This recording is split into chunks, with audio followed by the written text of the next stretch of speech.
Boker Tov, everybody. If my count is correct, this is our 154th class on the Siddur, going on to, thank God, our fourth year already. And of course, as we all know, we're in the middle of the Amida, and we just started last week the bracha of Al Hatzakikim, which, of course, as we said, contrasts with the prior bracha, Vila Malshinim. Vila Malshinim is a blessing to, all the heretics and the informers. They should be destroyed and wiped out. A very negative blessing, which we spoke about, of course, which was added much later, perhaps as much as 700 years after the original Shemona Esrei, because as we discussed a while back there, sort of the Shemona Esrei was composed or recomposed, in two different stages. At first time we'll get there actually later today, hopefully some idea, by the Anshe Knesset Hagdolah, the men of the Great Assembly, the beginning of the Second Temple period. We're talking 6th century BCE.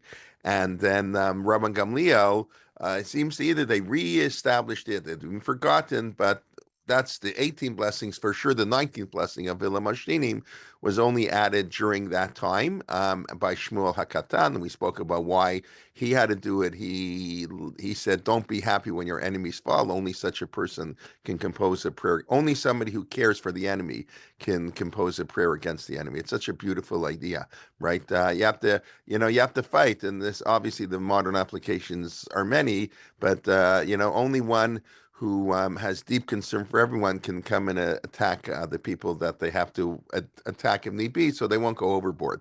But that was done, we're talking now in the 2nd century, so we're talking hundreds of years apart. Anyway, that was Vila Malshinim. Now we're talking about Al Hatzadikim. So we mentioned last week basically the 6 people. We just got started on that, who were praying for a tzaddik, a chassid, ziknei amcha, the elders of the people, plektas sofreim, the remnants of the scribes, gerei hatzedek, the righteous converts, and us. So we're going to go through those now a little bit one by one, hopefully, and hopefully add a little bit of insight. Okay.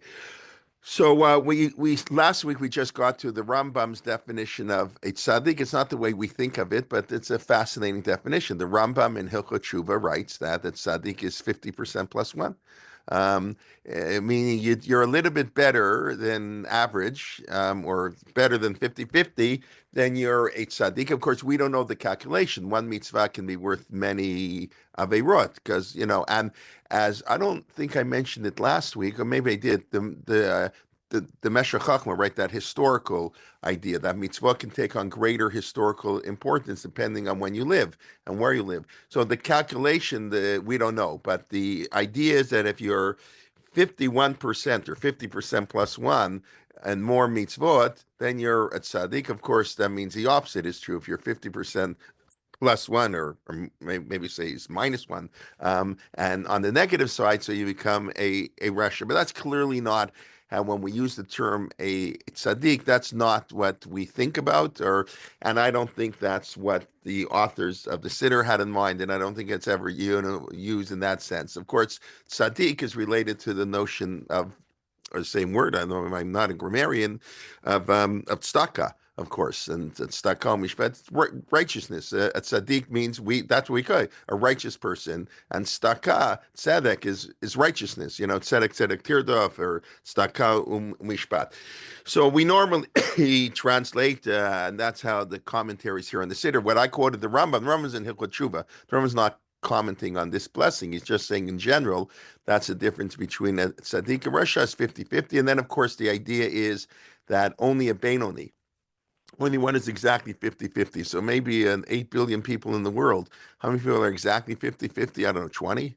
What's the odds that over the course of the year that they're exactly the same amount of merit points and demerit points? It's like, 1 in 10 billion or whatever it is. Like, that's like almost impossible.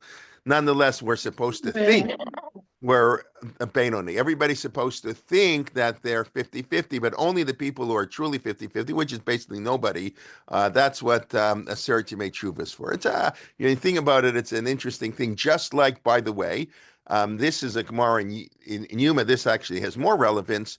The Gemara discusses in Yuma that there are 4 types of sins, and each sin requires a different type of atonement. And only one of those sins really is Yom Kippur, the key factor in play. In other words, And I didn't. We don't have to go through the Gemara inside, but like a positive commandment. If you don't do a positive commandment, so the second you start doing it, you don't have a mezuzah in your house. So you put a mezuzah. Fine, I did the mitzvah. Great, it's over. I don't need Yom Kippur. My tshuva, my repentance by putting a mezuzah. That's it. End of the story. I don't need Yom Kippur. If you violated a negative commandment. Um, that's when you need Yom Kippur. Yom Kippur finishes the atonement. But that's only if it's a regular negative commandment, eating pork, I don't know, wearing shatnez, But if it's a negative commandment that has a death penalty or karet, like Shabbos or chametz on Pesach or eating on Yom Kippur, or many of the sexual sins, many of the sins related to idolatry, Yom Kippur doesn't really help. It helps, but it's not enough. The Gemara says you need to have pain and suffering, whatever that means. And then, of course, Chilul Hashem, nothing helps until death. Anybody who desecrates God's name. So Yom Kippur really only helps, or Yom Kippur is only sort of the key for someone who violates a regular negative commandment. Okay, that's a lot, but still, it's not like Yom Kippur is like everything's Yom Kippur. No, it's only one of the four types of sins. Anyway, that's let's get back here. What's a tzaddik is one who is what we call. It's interesting. The some say a tzaddik. The Abu Dharam says a tzaddik is one who never sins. So that's of course not literal because there's no such thing. There's no such being. Ein tzaddik ba'aretz asher lo yachtat. There's nobody who doesn't sin. And we discussed on other occasions. Sin is necessary. Without sin, you can't grow. Right? When the Pasuk in Kohelet says, "Ein tzaddik ba'aretz asher yaseh tov v'lo yachta." I hope I'm quoting it right. There's no righteous person in the land who does all good and doesn't sin. That's not like a lament. Oh, it's impossible. Okay, it's true. It's impossible, and that's a little bit comforting. You don't. We're not perfect. We're humans, and that's okay. If you sin, you just move on. But it means even more than that. You cannot be a tzaddik unless you sin. If you don't fall off the bicycle, you'll never learn how to ride the bicycle. Like I don't know if that's a good example, but you know what I mean. It's impossible to grow if we don't make mistakes and errors. And that's all great people. Many of the great business people, all had failures before they became famous. Not all, but many before they became great people. But it's very true. It's a very powerful idea that a tzaddik is by definition a tzaddik has to be one who sinned, but he learns from his sins, and that's what we say that a bal tshuva, one who repents from a sin, is on a higher level than one who hasn't sinned. It's many means, but that's one of the ideas. Through sinning, we grow. But obviously, when the Abu Dharam says that tzaddik is one who never sinned, he's not meaning it literally. It means what we call a religious Jew. He's, it's we know who are the the the tzaddikim, the person who never talks in shul and is always in shul on time, and the person doesn't talk lashon hara. There are people like that, very pious people, and that's very beautiful. Okay, what's the Nativ Bina Siddur just quotes it's a unique one who chases after righteousness. I like the idea. Rodef Hatzedek. Like we have Rodef Shalom, right? Ohev Shalom, Rodef Shalom, right? The Midrash says that many of the mitzvot of the Torah are like by happenstance. Like there's a mitzvah to return a lost object. Okay, when do you return a lost object? If you happen to find a lost object, there's no mitzvah to go look for a lost object to return it. Kiyim, say if you find. The Midrash actually says that by the mitzvah of Shiluach Hakan, right? To send aside the mother bird is ki kare. If it so happens you're going bird hunting and you come across a mother bird sitting on its egg, don't just take the egg, send them away. But there's no mitzvah. I know they had some article recently in one of these magazines, all these people going bird hunting so they can fulfill this mitzvah. So I don't know, that's not a classical Jewish approach at all. If it happens, you find a lost object, this is what you do. But there's no idea to look. As a matter of fact, Rav Moshe Feinstein goes so far here, I don't know that I agree. Who am I? But I don't know other people. That Rav Moshe Feinstein says there's not even a mitzvah to make money to give tzedakah. If you happen to have a lot of money, give a lot of tzedakah. But there's no mitzvah to make extra money so he can give more tzedakah. So that already is, I think, more complicated because I think people have different missions in life. And I'm sure you've heard stories where, great people will tell your mission in life is to, make $1 billion and to make day school education free. I only say that because somebody sent me an article yesterday from ePhilanthropy, somebody who is a Baal Tshuva, I guess, someone whose kids went to public school and just moved them to schools. They talked about the gift last year. I forgot the two biggest gifts given in America in 2024 were given by Jews. Ruth Gottesman, is that her name? The one who gave $1 billion to make Einstein Medical School free, and somebody else gave $1 billion. $1 billion. So the person was just commenting, why don't we have a Jewish person to give $1 billion to make day school education free? So there have been efforts, and it's something I've spoken about a lot. In the city of Toronto, with about 10,000 kids in the day school system, we would need, if you want to make it mamish free, like in the public schools, to make it, you never have to raise another penny.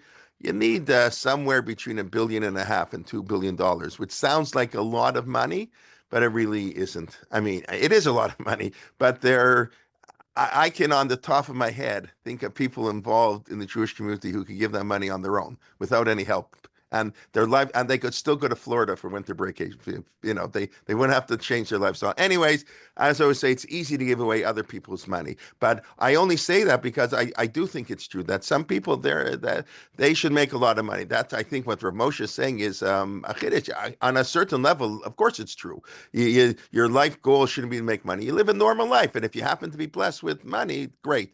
But I think for some people it's good. Anyways, we'll leave that aside. But the mitzvah is most mitzvot. If it so happens, this is what you do.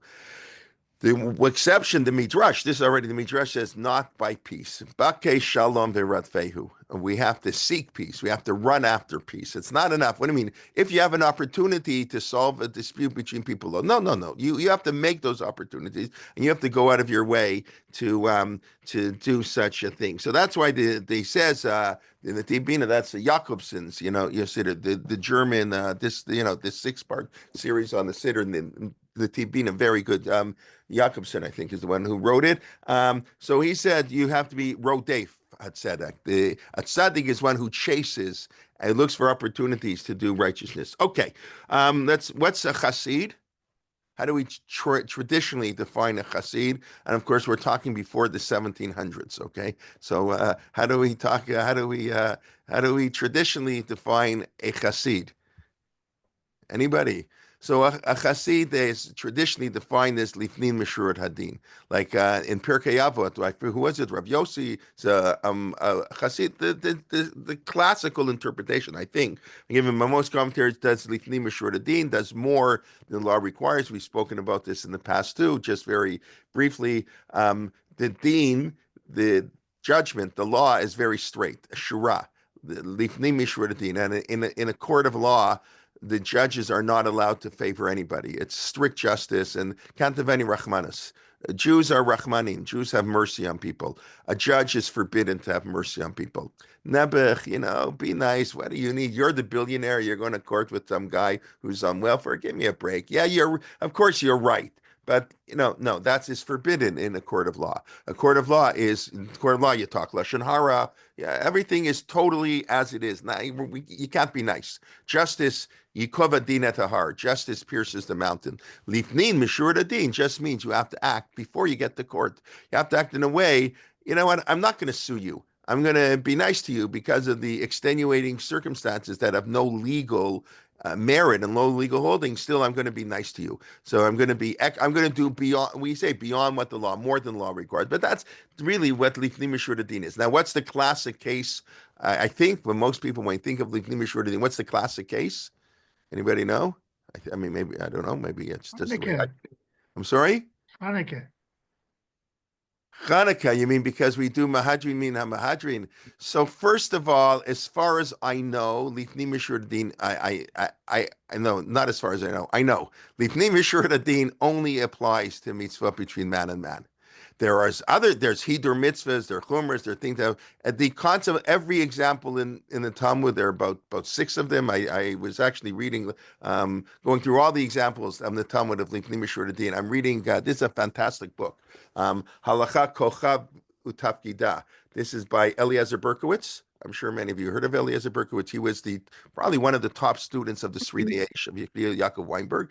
He was in Chicago for many years, and then he moved to Israel. Philosopher, a Talmud Chacham. He's written quite a number of very interesting books. I think he wrote Faith After the Holocaust. No, was that him also? And yeah, this book is it's I don't think it's translated into English as far as I know, but he has a whole chapter of Musari, what is it called? It Kocho HaMusari Shel Halacha, the power of I don't know, of proper behavior. I don't know, that's not a right Moral translation. power. Moral power. Thank you very much, Debbie. Darache. No, the ways are peace. Vasita yashar v'atov, lifnim mishur adin, ruach chachamim no chamim. So he goes through and he shows in the Talmud, sometimes they quote the verse Vasita yashar v'atov, you should do the straight and the good, which Rashi says means lifnim mishurat hadin. That's that pasuk in Shmot, in Dvarim, that you should do the yashar v'hatov, the straight and the good. Rashi says it's, pshar and lifnim mishurat hadin, but in the Talmud,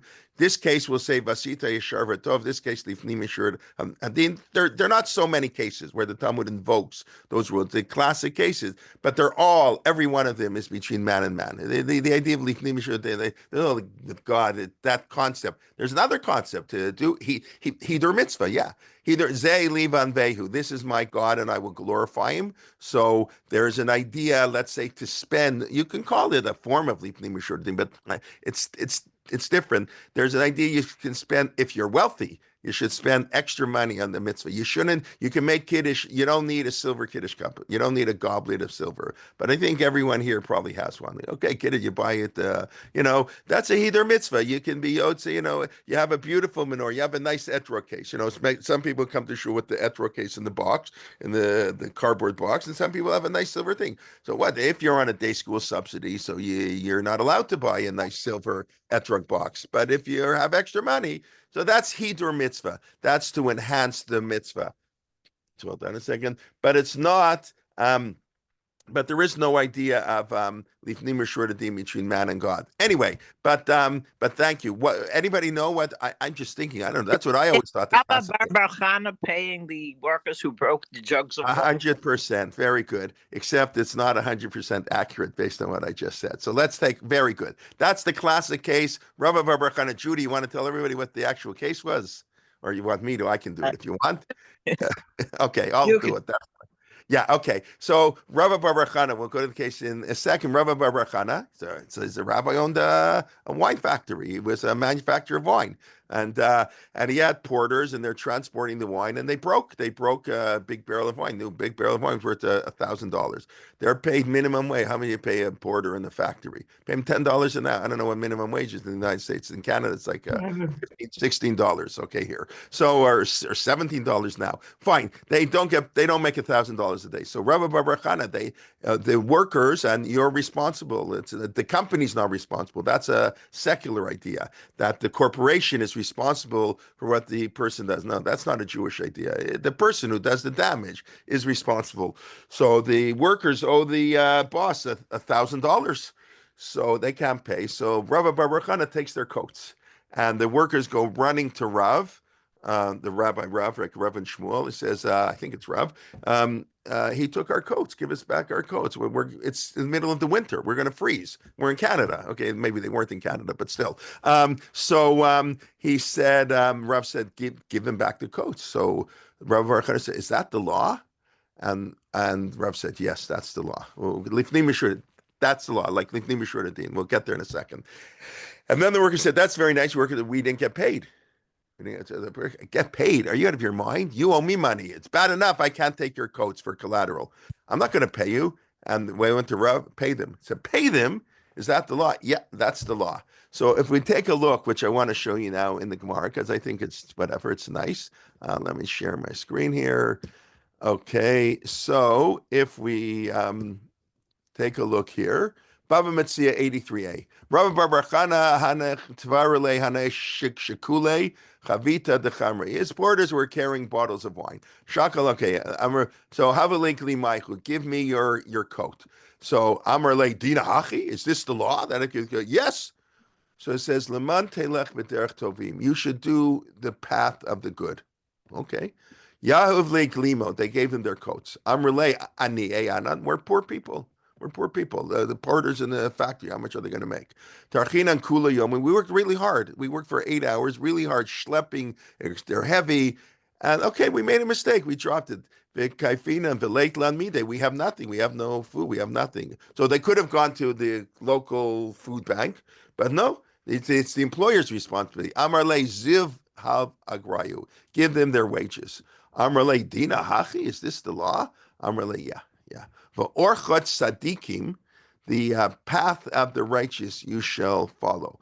So this is the given as the classic case as Lifnim Shuradim. Wow, it cost a lot of money, and he paid him, they gave them their money. So it's very nice. But if you'll notice, and this is what Dr. Berkowitz, but he's not, Tosfot actually points this out there earlier, much earlier, that the Gemara doesn't quote the Pasuk. They quote a Pasuk in Mishlei.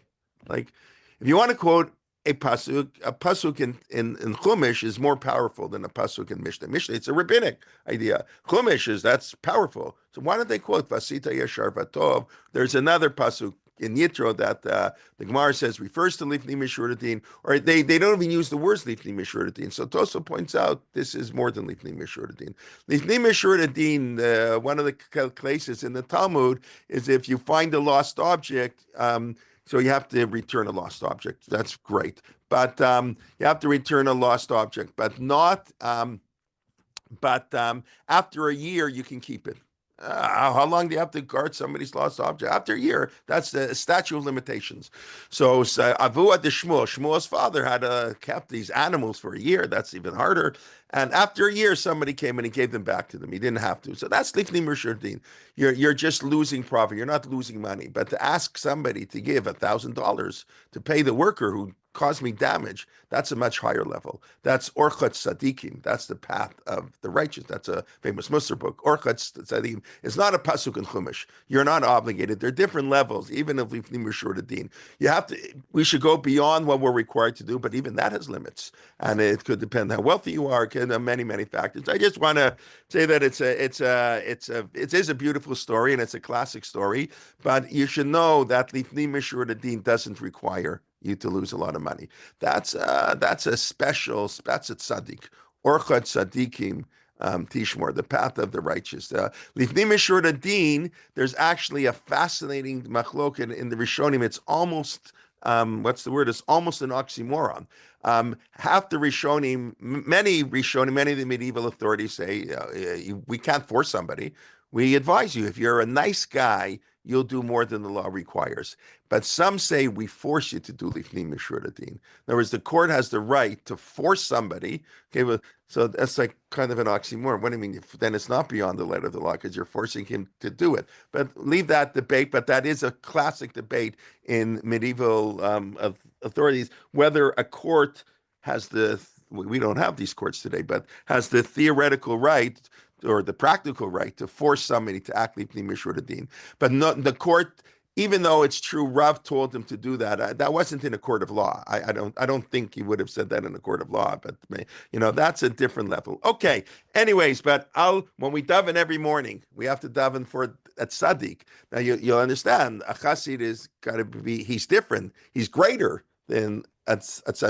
One is greater than the other, but he's doing even more. If we want to do what we're saying, the chassid doing this, or maybe it's the tzaddik or tzaddikim, but that's just somebody who's doing way beyond what is required. So we have to daven for the tzaddik. On the one hand, the tzaddik is the person who's 51%, and the reason that doesn't mean it here because we're going to have that. That's the Elena we're going to get to for normal people. The tzaddik is somebody who runs after tzedek.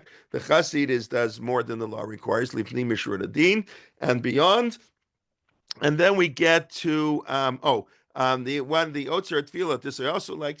Obviously, we don't know, and obviously they're different words. Nobody knows exactly what it's referring to. So the different commentaries have different ideas.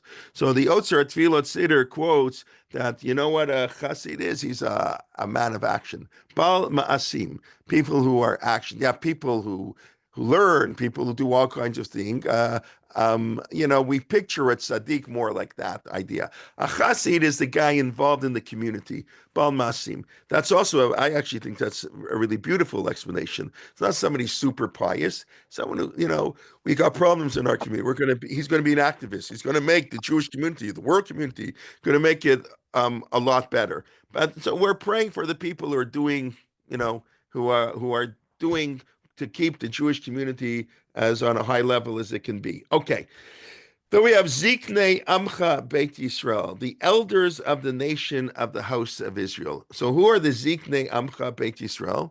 Now we know a Zakein, Mipnei Seva Vadarta Pnei Zakein.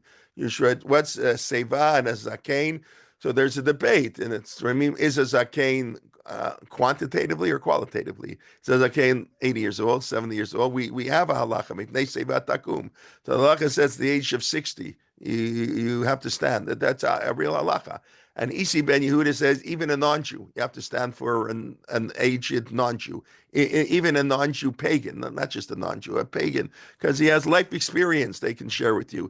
Anyways, what that is, but as Zakein, the rabbis also say, it may mean old, like chronologically, but the rabbis usually say Zakein is Misha Kana Chachma. It's wise. You can be old in knowledge, but young in years. But then what's the difference? Who are Ziknei Amcha? How are they different from a tzaddik and a chassid? Presuming they're not the exact same thing, otherwise we wouldn't say it. So who are Ziknei Amcha? Anybody? So the commentaries I saw basically said the members of the Sanhedrin, okay, or when absent the Sanhedrin, the leaders of the generation. So you have. I was saying before, a chassid may be a lay leader. He's the man of action. A chassid can be one who does lifnim mishur hadin, one interpretation. There was a man of action. Then you have the leaders of the generation, whether that's the president or the rabbi of the shul, whatever it is. And then he adds, of course, a very important line that we have to stress over and over again, that the leaders, he says, these are the leaders of the generation who are osek im hatzibur l'shem shamayim, that they are involved in community for the sake of heaven. That's what we say every Shabbos morning. You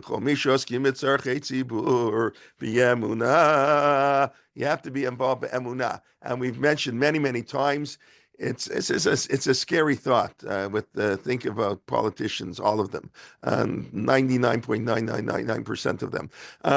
The Shem Shemai means you do. In the Shulchan Aruch, they define in politics what the Shem Shemaim is. We have the Shem Shemaim for the sake of heaven. What does that mean?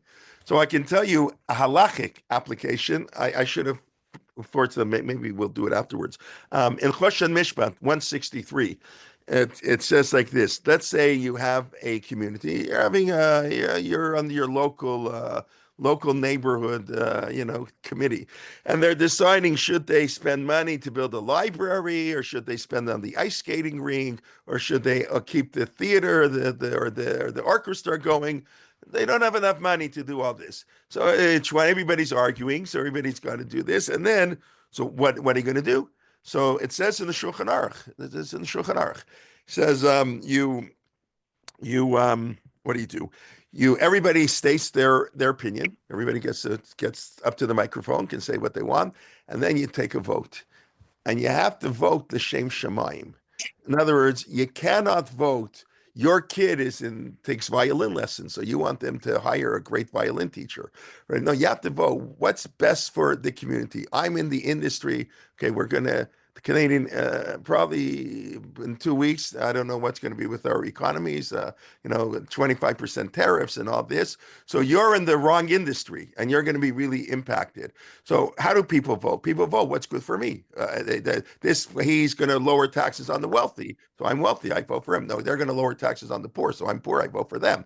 So you have to vote what's best for the whole society, not what's best for you. So this is, I believe, one of the hardest halachot in all of Shulchan Aruch to follow. One of the most neglected halachot. And who does that? That's like next to impossible. You're asking a person to vote what's not in their best interest, because they understand that what's in their best interest is for them good, but it's not good for the community at large. So you're not allowed to vote like that. That's like, wow. Wow. So that's the L'Shem Shemaim. No, that's one thing when we vote. But the leaders, they really have to do this because and that's why the Ziknei Amcha Beit Yisrael are the leaders of the generation, and the he says, or Osek L'Shem Shemaim, because a leader by definition hurts people. You cannot be a leader if you don't hurt people.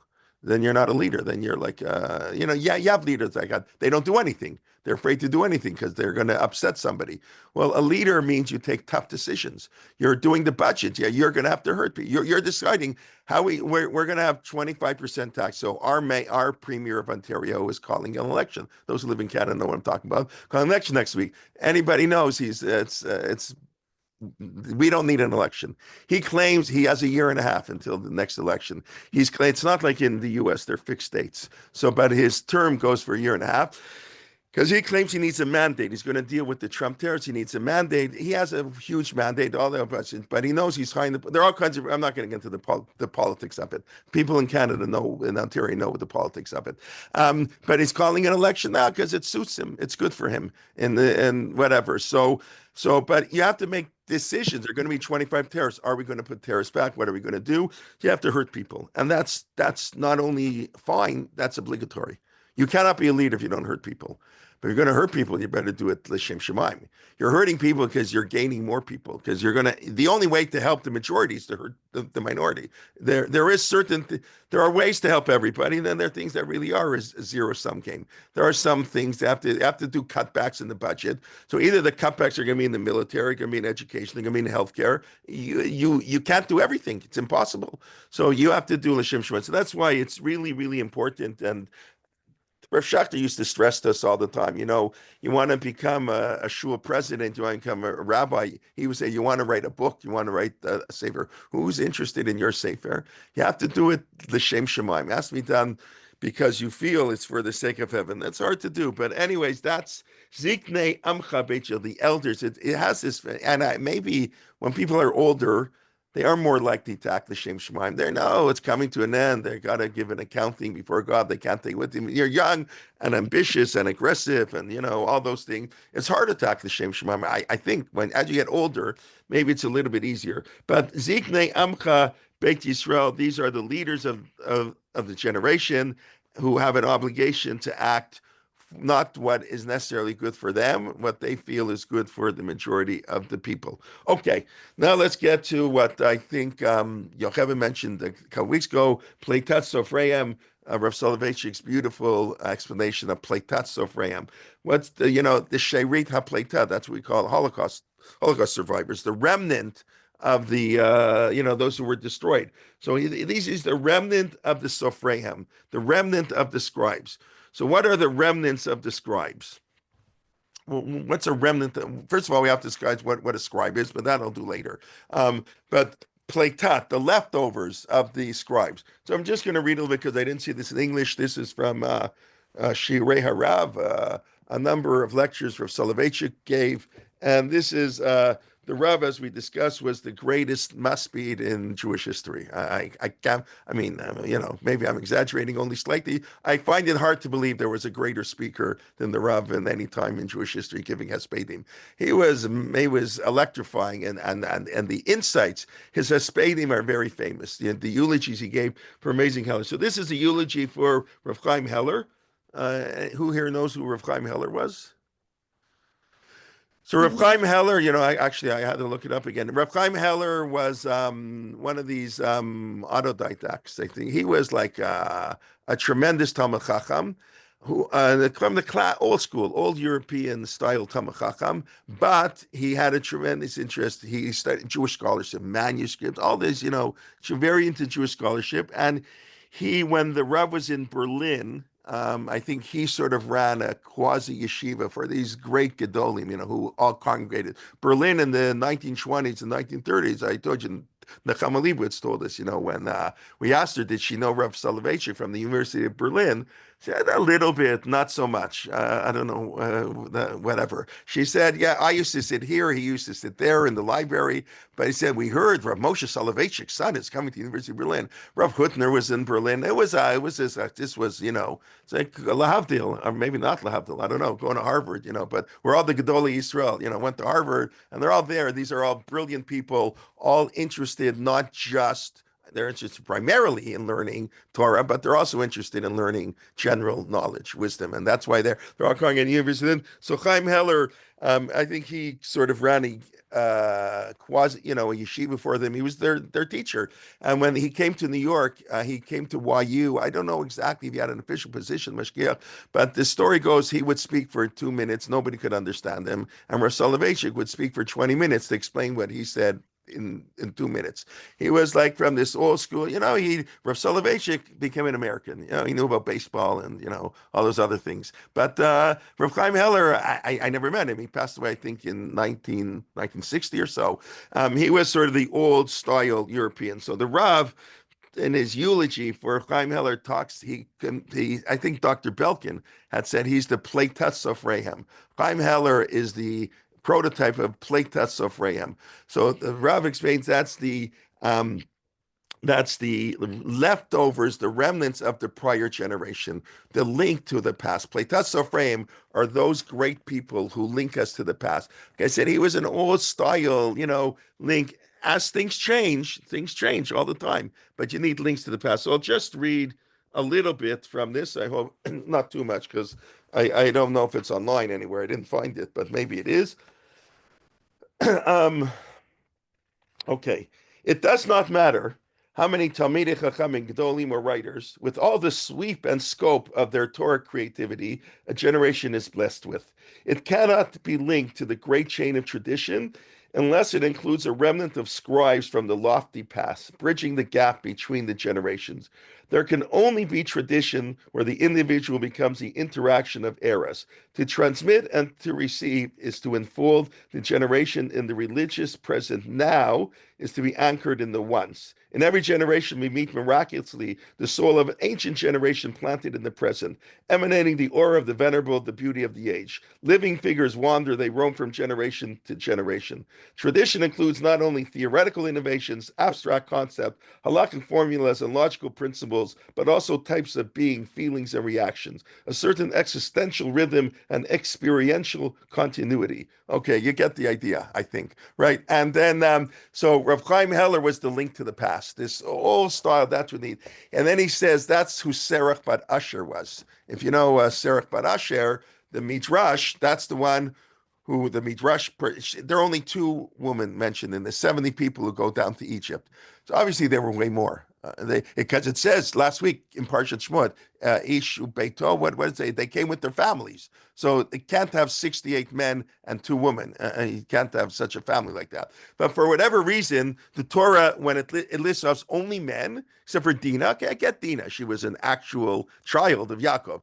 But and Serach Bar Asher. So who's Serach Bar Asher? So obviously the rabbis, like there must be something about her. So the rabbis portray Serach Bar Asher. She was the one who told Yaakov Avinu that Yosef was alive, and then she is in the time of Moshe. I forget already what the Medrash said she didn't time Moshe, but they have her as sort of that's her Soloveitchik. She's the link of all the generation. I think, okay, one more thing that I think ties into something, the Rav doesn't say it here, but based on other things we've said in the name of the Rav, I think that ties into our Gemara over here. Let me just find it. I've said a number of times that Rav Soloveitchik was very anti-innovation in prayer. He said, we don't have the right to institute prayers. You need prophets. So this is the Gemara I spoke about right at the beginning of the Shir, that the beginning of Shmon Esrei is from the time of the Anshe Knesset Agdolah in the 6th century BCE. Here. So, and the time in Rabban Gamliel. This is this double, whether they forgot it, they did it. Shimon HaPekuli, the garment manufacturer, made the Shmon Esrei Bracha we spoke about in the past. Litnei Rabban Gamliel b'Yavneh. So that's in the second century, or third century. And Rav Yochanan said, no, but we learned that May of Esrim Zakanim, that's the Anshe Knesset Agdola, 100 people, Ubahem Kama Nevi'im, and they had some prophets. And Rav Soloveitchik makes a big deal about that. Well, only because there were prophets with the transitional generation. Prophecy ended as the second temple was built. The second temple was built. The leaders were the Anshe Knesset Hagdolah. So there's a transition from the Nevi'im to the Anshe Knesset Hagdolah, and they were the ones. The Anshe Knesset Hagdolah made the Shmon Esrei, but they could only do it because they had the Nevi'im, and that's of course what I would say. That's the Pleitat, the Pleitat Ephraim. The Nevi'im were the ones who who were the remnant of the past in the first temple, where there was direct revelation from God to people. I mean, the change from a prophecy to non-prophecy is humongous. It's a humongous change. God spoke to Yeshayahu, Yirmiyahu, I spoke on people, and okay, in the time of the second is Chagai, Zechariah, Malachi, the last of the prophet, and all of a sudden now we have the unshaken. God doesn't speak to anybody anymore. We have no prophecy, so it's a humongous change, and so you need that link in the generation, which of course is the meaning of the first Mishnah in Pirkei Avot that we all know by heart. Moshe got the Torah from Sinai, gave it to Yeshua. Yeshua is Zkanim, Zkanim Nevi'im. At the Zkanim to the Nevi'im. Nevi'im Masru al Anshe Knesset Hagdolah. That's the Shmon Esrei. The Nevi'im gave it to the 120 people, to the Anshe Knesset Hagdolah. So that's the notion of, I think it's a beautiful idea. You can read, I don't know if I can find it online, but read the beautiful eulogy that the Rav gave for Rav Chaim Heller. That the Pleitat Sofrim, we always need, we all know this instinctively. You don't need Rav Soloveitchik to tell us the importance, just the way he formulates it, that our tradition and all families were dependent. You have to have a link to the past. You have to have a live link. That was the tragedy of the Holocaust. That's, I guess, Chaim Soloveitchik, the Rav San's article, Rupture and Reconstruction. We had to reconstruct Judaism. I'm just thinking of this now, actually. It really fits in. Badly, very, very, very beautifully. Chaim Soloveitchik's article, that famous article, Rupture and Reconstruction, about the changes, the shift to the right, everything, text-based tradition, is because we lost the Pleitat Sofrim. And you know what? The Judaism we recreated is not, I don't want to say it's no relation, living or dead. That's not true. It has lots of relation, but it's not the same.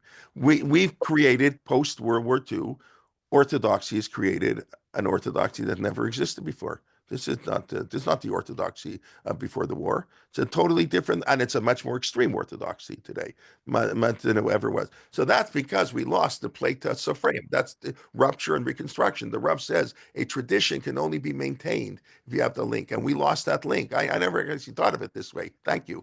That after World War II, we lost the Pleitat Sofrim. I mean, obviously, Chaim Heller, obviously we had some, but that's what I'm saying. Most people, someone I dealt with in shul, I think I mentioned before, I remember years ago he said in his class growing up, he grew up in New York, in Borough Park, I think, when it was more modern community. He lives here now. Said not one kid in his class had a grandparent. There was nobody in his class who had a grandparent. It's like unbelievable. It's like, wow, no grandparents.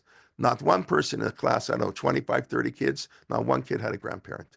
So that's the loss of Pleitat Sofrim. So we pray because we need that link to the past so we can go on. Changes happen. Nevi'im and Sheikh Knesset Gdolah is totally different. We have a state of Israel, totally different. How do we live our life? Totally different.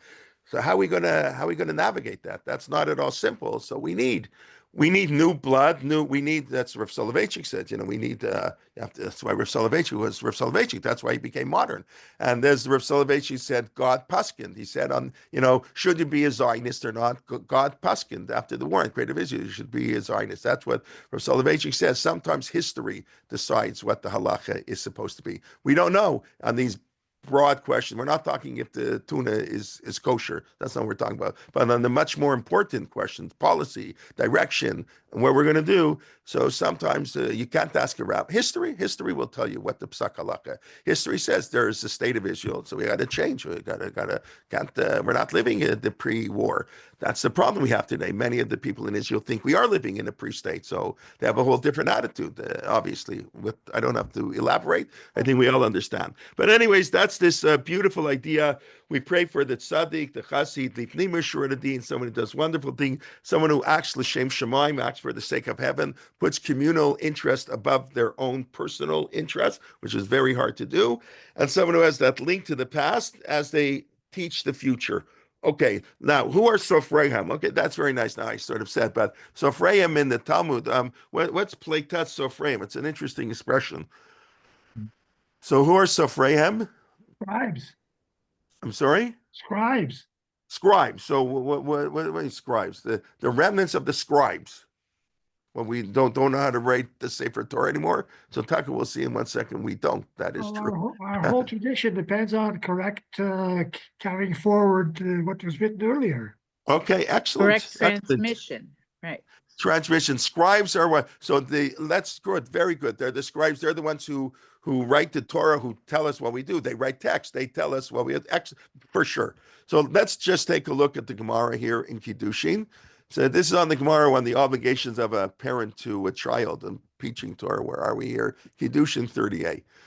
Okay, I'll just do it the line before. This is a classic line, really needs a whole class on its own. L'olam yishalesh adam shnotav. A person should divide his life, it sounds like his years, shnotav, into 3. Shlish b'mikra, the first third of his life, he should learn Tanakh, from 5 to whatever. Shlish b'mishnah, mishnah means the law. Shlish b'talmud, talmud means the analysis, the conceptualization. So the Gemara says that's very nice, but how long? Nobody knows how long they're going to live. So how many years do you give these? No, it means lo tzricha liyome. It means every day. Every day you have 2 hours shir in Tanakh, 2 hours shir. However, you can learn 3 hours a day. So learn 1 hour Tanakh, 1 hour Mishnah, 1 hour Talmud. That's what you're supposed to do. What's the problem with this? Nobody does this. Nobody does this anymore. Who does this? So that's what I mean. We need a whole shir. But just let me show you. I don't know if Tosfot, I have it in English. This is not this classical Gemara. Let's see. Tosfot says. So Tosfot says Perish Bekuntri Shemei HaShabbat. So Rashi says it doesn't mean every day. It means every week. Okay, 2 days. 2 days, 2, 2, and 2, and on Shabbos you review, whatever, fine. Below Nehira, okay, fine. So Tosfot doesn't like that because maybe you'll die in the middle of the week. I don't know, that question doesn't bother me. Okay, it's not 100% exact, but Tosfot, maybe you'll die in the middle of the day. So Tosfot says, so he says, B'chol yom atzmo, every day, like I said, an hour each day. Okay, and that's why we have, and we discussed this way when we started, B'chol yom, before Psukei de Zimra, we do Talmud Torah. We quote Yevarach Hashem Yishmerach. We quote from the Mishnah. We quote from the Talmud. So every day when you daven, when you open up your Siddur, you fulfill this obligation. Now, the problem is that's not what it sounds like, to mumble one verse and one Mishnah and one Talmud thing, right? So a Mishnah and Rabbeinu Tam, this is a famous Rabbeinu Tam. Anu Somchim, we rely Bavel. Why it's called? It's a fascinating. It's like Moshe's name is like an Egyptian name. What do you mean Mishitiu? It's a whole different language. So it's the same thing here. He's saying Bavel blula b'mikra. The Babylonian Talmud, the word Babel, which means Babylonia, in Hebrew means it's mixed. So you don't have to learn. Mishnah and Tanakh because it's all included in the Gemara. This is whatever. I don't want to. There's a lot to talk about that. And that's of course what Ashkenazi Prahu. That's all they learn in yeshivas, just Gemara. Gemara includes Tanakh. We know that's not really true. I mean, if you learn Gemara really properly, look at everything. But whatever it is, that's the Rabbeinu Tam trying to justify this practice. Why nobody learns Tanakh? No, it's included. That's what Talmud Bavli. Okay, Where were you just quoting from? Talmud, it's Kiddushin 38. You can see that if you go to Sefaria. Kiddushin 38. This is they're beautiful Gemaras here. There's about a lot of Gemaras about the. This is where a lot of the Gemaras about teaching Torah. It's the 6th obligation from a parent to a child. So the Gemara was. I'm sorry. So 38 in Kiddushin. Yeah, somebody was asking me a question. Yeah. Yes. I just happen to have my consider next to me. Sure. And I was looking up how they translate Sophia. And they don't say scribe, they say scholars. Okay, we- and you know what? You're right. I titled this lecture "The Remnant of the Scholars." Okay, so very good. Thank you. So the truth, and we'll see. So some do say Sofri means a scholar, but that's also Zigneamcha. You're right. It includes scholars, but the word sofer doesn't. That's not really what we refer to when we say a sofer. You're right. My Siddur also says the remnants of the scholars, and that's really how I was explaining what Rav Soloveitchik is saying. You need a link to great scholars of the previous generation. 100%. Thank you. At the same time, sofer also has this sort of specialized meaning. So if you look in the Gemara, Lama Nikru Rishonim Sofrim. Why were the early scholars called Sofrim? And here they're like, really Sofrim. Shayu Sofrim Kolotiyot Shabbatorah. Wow. They would count all the letters of the Torah. So it obviously means more. They knew the Torah backwards and forwards, and therefore they could teach. Shayumrim Vav de Gachon, the letter Vav in the word Gachon, which is in Vayikra somewhere, the middle of Vayikra, for Chatzien Shalotiot, that's half the letters of the Torah. Shall Sefer Torah. Darosh. I once gave a drasha on this. Right, Darosh. You should seek out. Moshe, it's talking with Aaron also. It's not far from it. It's not the same. See, 1142 and 1016. Chetzian Shel Tevot. Half the letters of the Torah when you come to Darosh. Vit Galach, and the word Vit Galach, that's halfway in the psukim of the Torah. So that's what the Gemara says. Okay, and then the Gemara says, this is just fascinating. Also, we need a separate class. Vav de Gacha mehai gisa. Hold on a second. When they say it's the middle letter of the Torah, is that I assume they're saying the Torah has an equal number of letters. So you can't have a middle point if you have 4 letters. Is it 2 or 3? I mean, you have 100 letters. There's no middle. It's 150. Hold on a second. Right. Is it 50 or 51? The 50th letter, the 51st letter. Which is it, from this side or from that side? So they say, well, why don't we just count? Well, let's pull out a Sefer Torah. We'll put it in a computer program. Okay, we're the computer, and we'll count. So the Gemara says, Rabba Bar Chana. Oh, isn't that the same Rabba Bar Chana on the wine case? That's pretty cool. Right, it's the same one, right? I didn't same Rabba Bar Chana who owned the wine factory. I think it's him. Let me just check. Rabba Bar Chanan. I don't know now. I don't know. Is Bar Chanan and Bar Chana the same person? I really have no idea. That's interesting. Okay, maybe not. Lo zazu mishama sheviu Sefer Torah. So they sat there for 6 years and they counted all the letters in the Sefer Torah. So and then they said, Amrlu Eino Inu Beki V'Chatzerot V'Yetever. And they said, you know what? I don't care that you counted. It doesn't mean anything. They knew, the earlier generations knew when there should be a vav, when there shouldn't be a vav, when there's a silent hey, when you don't put a hey. I don't know, bekinan. We do not know exactly how the Torah should be written. This is a very, as you can understand, a very important Gemara for those, when the Rambam says we have the exact same Sefer Torah. Here you have the Gemara saying we don't really know. We're not experts. They were experts in deficient and plain forms of words, and therefore could count the letters. We can't do that. We don't know. We don't know that our Sefer Torah is the exact same amount of letters. But anyways, the Sofrim were the people who, the Gemara says, who counted the letters of the Torah. Every letter was important. That's this idea. Every word in the Torah has significance. And we've discussed, that's a debate. Is it really true? Rabbi Shmuel says, no, Dibrat Torah kol shom b'nei adam. The Torah talked like people. You don't have to go crazy why there's an extra word here. That's just the way people talk. But we're much more trained and we're taught the approach of Rabbi Akiva. Every et has an extra meaning. Okay, fine, beautiful. But the Sofrim counted every single letter of the Torah. And it's interesting, Divrei Sofrim, we have this expression, Divrei Sofrim. So we read the Megillah, that's a mitzvah, Divrei Sofrim. Divrei Sofrim, it's higher than rabbinic law. It's not just some rabbi. It's not just like Rabban Gamliel in the 3rd century, telling you to do a law, or the rabbis in the Gemara. But it's higher level. Divrei Sofrim is a higher level of rabbinic law. It's not biblical law. That's considered in other words, they count the letters, they derive laws from the extra words and the Torah. So Divrei Sofrim is a reference to rabbinic law. They're the expounders of law, but I think it's connected. People who count the Torah. Now, in the Otzar Tefillot Siddur, and he says, what's the Sofrim? Sofrim are the Malamdei Tinokot. the Sofrim, what you were saying before, are the scholars, Marty, the scholars. They're the ones who teach our children. The teacher, Pleitat Sofreim, is a reference to one who teaches Torah, which is kind of like what the same idea, the remnant, the connection to the past. It's a slightly different, idea, but teaching the next generation, the link from generation to generation. So the Sofrim are those who teach Torah. Now, to children. Now, I just want to spend, it's getting late, but a couple minutes, teaching Torah to children is very special. It's more special to teaching Torah than teaching Torah to adults.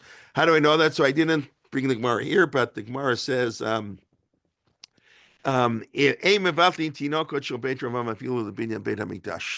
right? If they came right now and tell us they're building the Beit Hamikdash, I hear Delta's resuming flights to Israel April 1st. Okay, Baruch Hashem. I wish your Canada would follow, United, whatever. Okay, but so you want to get on a plane and go to Israel, right? But if you're teaching children, no. The Beit Hamikdash can wait. Who cares? We don't disrupt Torah children. And it says, Eino la mitkayem ela vehevel tinokot shel Beit Rabban. The Gemara says the world only exists because of the air, the hevel tinokot shel Beit Rabban. The students, the young children learning Torah. You have to teach grade 1, which nobody likes to do because they're little kids. But that's the ultimate. Rav Soloveitchik used to go on Maimonides. I was never there, but this is what I was told. He would go on Friday mornings to Maimonides and walk into the class in grade 3 and tell the kids about Parshat HaShavua. What amazing. Can most grade 3 are going to wait to go to grade 3 student, give me Rav Soloveitchik, and that's Rav Soloveitchik always spoke. Everybody could understand him. Other great rabbinic studies, they spoke only to the elite. If you weren't totally grounded in Gemara, you didn't know anything. The Lonely Man of Faith, one of Rav Soloveitchik's famous lectures, was given at a Catholic university. I mean, that's who he delivered the lecture to, a bunch of Catholics. Again, they would go to maybe it was grade 1 in Maimonides, I don't know, but he would go in Maimonides to the little kids and teach them Parsha. Was such a beautiful idea. The Malamde Tinokot, something very, very special about learning the children. Maybe I'll say one last thing, and then we'll have to. It's interesting. So we know we talked about Rodev Shalom, Ohev Shalom. That the difference.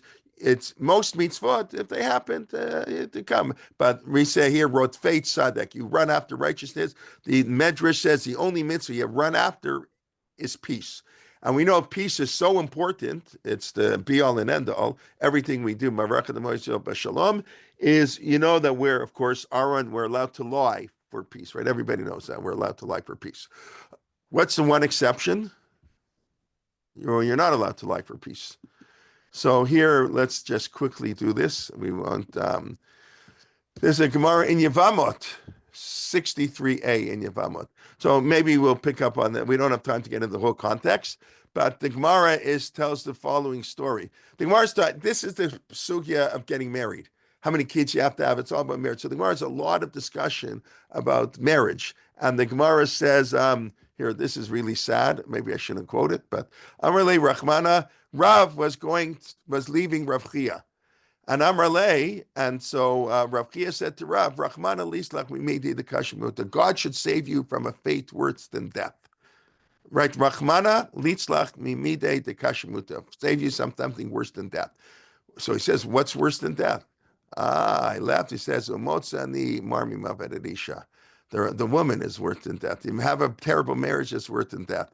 That's the matzah isha, matzah tov. That's what they used to ask when you get married. Matzah or motze, right? Matzah isha, matzah tov. You find a wife, you find goodness in life, brings you happiness. Or motze ani marmi mavet isha. So that's, of course, it's a very whatever. So it's in this context. So the Gemara tells a story about people, some of the great scholars had not good marriages. So Kigada Sichia obviously had a bad marriage. That's why he's telling Rav, God should save you from this terrible fate of death. Because, and what's worse than bad marriage? And the Gemara says, Kigada Chia Bray, okay, so the Gemara had said, I'm sorry. No, it's the other way. Rav, right, Rav Kamatsar Veto. His wife would drive him nuts. I saw the story before. When his wife would ask, what did they say? Pea soup or lentil soup? I don't know. It says when Rav's wife would aggravate him, when he would say, prepare me lentils, she would prepare him peas. He asked for peas, she would prepare lentils, just to drive him crazy. So Ki Gadal Chia Brei sounds like Chia's son. When he got older, he flipped it. So Rav wanted pea soup. So he went to his mother and said, make lentil soup. Oh, lentil soup, I'll make pea soup. So he won. So Amar Le, Ayilach Imak, your mother's getting better. She's making me the soup I want. Amar Le, no. I tricked her. Now, why did he say that? I tricked her. I said pea soup when I know you wanted lentil soup, so she would make lentil soup. So Amar Le, Haini the Kamar, Shinjit, Menafik Mine, Tama Malpach, At Lo Tabin Hachi. It says like this. He says, yes, I should have thought of it myself. That's what Rav said, but okay, I didn't think of it. But you shouldn't do that. At lo tavid hachi. Do not do that. Shenamar limdu lishonam. You teach your children to speak falsehood. All kinds of terrible things happen. Commit iniquity. What happened lying for the sake of peace? That you're allowed to lie for the sake of peace. What greater peace? Shalom bayit. Husband and wife. Why couldn't he lie? So the commentaries point out that because he was a kid, and kids are developing character, and if a kid starts to lie, it's finished. His life is ruined. You got a character. Once you're 15 years old, your character is hard to change. I don't know what the utter limit is. I mean, you can change as an adult, but it's really, really, really hard. That's Rav Yisrael Salanter's famous line that it's easier to learn the entire Talmud than to change one character trait. So with children, it's true. Normally, peace, you can lie for peace, but you can't tell a child to lie for peace. You can never tell a child to lie. Yeah, an adult understands they're white lies, and sometimes, life is complex, and sometimes there are nuances. Kids don't understand that. Kids see the world in black and white. So that's a beautiful idea. Teaching children. When we teach children, first of all, we can never interrupt the teaching. The world exists because adults are corrupt and cynical, and we're all, the bad traits we have. Because ain't tzaddik barts, we all sin. Kids are pure and holy. Kids are special. They can become really pure, but they have to. It's character. Who cares if they know an extra pasuk and chumash, an extra Rashi, how many mishnayos they learn? Doesn't matter. Limdu l'shonam. You have to teach kids character development, and that's the Rashi. That's the first Rashi in Bereshit. Naseh Adam b'tzalmenu. God says to the angels, right? In the famous, what do you mean, Nasa? Let us make man. That's heretical. What do you mean, let us make man? Who's God's partner? So Rashi says he's teaching the people midot. You should always consult with other people. What do you mean? But somebody might become a heretic because of that. No, it's worth it. It's more important to teach character than to worry somebody will become a heretic. So I'll become a heretic, but I'll have a good character, and that's much more important. So this is a powerful idea, a very important idea. But that's Plektat Sofrehem, the link to the past, to the Rav Chaim Heller, to the past, to the European generation, to teach us, but the link to the future, teaching our children. Okay, let's just quickly review, and then I'll take any comments. Okay, so we discuss what the different thing. At Tzaddik, a Chassid, at Tzaddik, it's more than 51%. That's the Ramban, but in this context, it's somebody who is a tzaddik, righteous, doesn't sin. Avurim Shem never sins. That's impossible. Sin is necessary. We need to sin to grow. But they say rodef tzedakah, to run after tzedakah, and really the only thing we generally run after is peace. You don't go looking bird hunting so you can fulfill a mitzvah. I never went bird hunting in my life. I haven't fulfilled a mitzvah. Big deal. I have other mitzvot it's important to fulfill. If I happen to go bird hunting one day and I'll do the mitzvah, I'll be very happy. I don't know. I don't think I would be. Bird hunting doesn't appeal to me. But okay. Anyway, so if it happens, achasit lifnim mishur Lifnim mishur is the law, and then the law can be cruel sometimes because the law has to be pierced the mountain, can't take into account extenuating circumstances. So you have to act before you get to court, before you get to the straightness of the law. But Lifnim Mishur Din has limits. The famous case, the beautiful case, the guy, even though you caused damage, I'm going to pay you, and you're not going to pay me, which, by the way, most law, I think Western law, that's how it works. The employee does damage. He doesn't have to pay for it here. But whatever, that's not really, that's even more than Lifnim Mishur Din. That's Orchat Tzadikim, because that's an expectation. That's too high to expect people. Ziknei Amcha, we discussed the elders of our people, the leaders of the generation. Everybody should act L'Shem Shemaim, but no, the average person doesn't. Not the end of the world. We all, nobody's 100%. We cannot be La'olam. We should always do mitzvot shelo lishma, because from lo lishma to shma, of course. But the greater the leader you are, when you make decisions that impact on others, like leaders do, it's really, really important to act L'Shem Shemaim, because you have to hurt people. Otherwise, you're not a leader. If you're not hurting people, you're not a leader. Of course, if you're not helping people, then you get rid of you as a leader. Obviously, the idea is you're helping more people than you're hurting, but you're hurting some people. And we said in the Shulchan Aruch, it says, maybe I'll bring it up for next week, that it says that you have to vote L'Shem Shemaim. Amazing, amazing. Can't vote for what's good for you only. You have to vote for what's good for the community at large. Unbelievable. Okay, and then we discussed Pleitat Sofrim, the Rav Soloveitchik's beautiful idea, the link to the past. We need the visions. We need Yaakov, Yosef in Egypt, seeing an image of his father. Believe me, Yosef and Yaakov couldn't be more different, and that's why they don't talk to each other for 17 years. When they were so far apart on whatever, tragically in many ways. But there's no connection between Yosef and Yaakov. I mean, then recorded in the Chumash, because Yosef was raised to power in the Egyptian court. We know that the parents immigrated to America. They're Yiddish speakers. They speak a broken English. It's hard. There's a real gap. But you need that. You need that link to the past to build on the future, and then teaching our children, of course, and counting every letter of the Torah, even though we don't know the exact letters of the Torah. That's what we have to do. Okay, let me took a look at the chat books. I think Serach Bat Asher told Moshe. Oh, yeah, very good. Yeah, where Moshe, I knew she told Moshe something. I couldn't remember. Thank you very much. Yeah, he told Yaakov that it's the same idea, of course, that Yosef is alive and then where he gets buried. I think it's even later, though. Serach Bat Asher thinks later in Midrashim. I agree, it's a medrash, and there were secret words to say to cause Yosef's brother to rise up from the Nile. Oh, maybe. Okay. Shiril and Moshe, thank you. Okay, I think one girl in my class had a grandparents. Wow. You also didn't have any grandparents, Susan? I didn't have, and I don't know. I think one of my friends had one. Wow. Okay, I knew three of my grandparents. My father's father passed away when my father was 9. I'm named for him, but that was in 1936 in Toronto. Wow. I was one of the only girls in my class in Brooklyn. Okay, there. Wow, very nice, Debbie. You're lucky. 2 full sets of grandparents. Yeah, and that's what I'm saying. Yeah, that's Pleitat Sofreim. Yeah. What about the impact of the Lubavitcher Rebbe? Located in Brooklyn, was a great secular scholar before inheriting. I'm not sure what the question is. Yes, Lubavitcher Rebbe probably had more impact than any other teacher of Torah in the 20th century. He still does. He hasn't been alive for 30 years. Well, it depends who you ask. But he still has more impact than probably anybody. It's amazing. Well, you don't have to like Lubavitch, not like Lubavitch, whatever. And nothing to do with what you think. It's amazing. And his impact, ask a secular Jew what rabbi they can name. They haven't heard of Rav Soloveitchik, and they for sure haven't heard of Rav Chaim Kanievsky or Rav Avadia Yosef. Sorry? Yes, Rabbi. That was my next comment, Rabbi Sachs. Every Dvar Torah anybody gives today, I say it's too much of a crutch. Rabbi Sachs, but it shows you how great Rabbi Sachs was. He was a Kiddush Hashem because he could speak Torah in a language that you didn't have to be an Orthodox Jew. I'm just saying how people perceive it.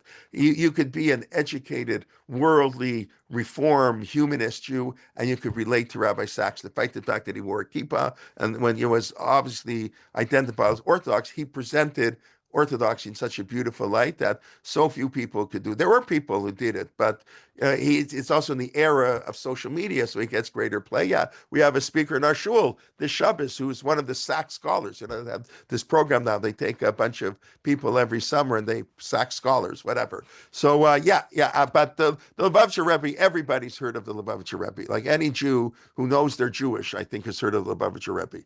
Whatever, yeah, it's amazing. Okay, what about the impact of the Lubavitcher Rebbe? Yeah, he was a great scholar. He was, I don't know, great. Yeah, he went to university. He had a degree in engineering, and he worked before he was the Rebbe. He worked on the Brooklyn, somewhere in Brooklyn before he became the rabbi. And okay, I think that's it. All right. If there's any questions, thank you very much. And Monday night, just sort of our new series, Mark Shapiro on the Langer affair. That's a fascinating, messy, of course, unfortunately. Some of the debates with the rabbis can get messy, but when he was allowed, people have been declared mamzer. So he's told me he's going to take about 10 weeks because he's going to introduce us to a lot of the Gedolei Torah of that generation who spoke on the issue, and then we have all our regular classes. But I want to wish everybody a Shabbat Shalom. It should be a good Shabbat. I think they're supposed to release 4 hostages, right, on Saturday. I don't know what to think about anything, but just let's hope have peace. I don't know what to think. It's everything. The whole world is ain't not only Elisha El Avinu Shev Shemaim. We have to daven for the Tzadikim and the Pleitzot Ephraim and Aleinu, that God should Yehamu Rachamecha, as we'll pick up next week. God should show His mercy upon us. Amen. This world is totally messed up. That's I think it was when I was a kid, for sure. But anyways, all right, everybody, Shabbat Shalom. Yeshkayach. Okay, thank you very much. Okay. Shabbat Shalom. Shabbat Shalom.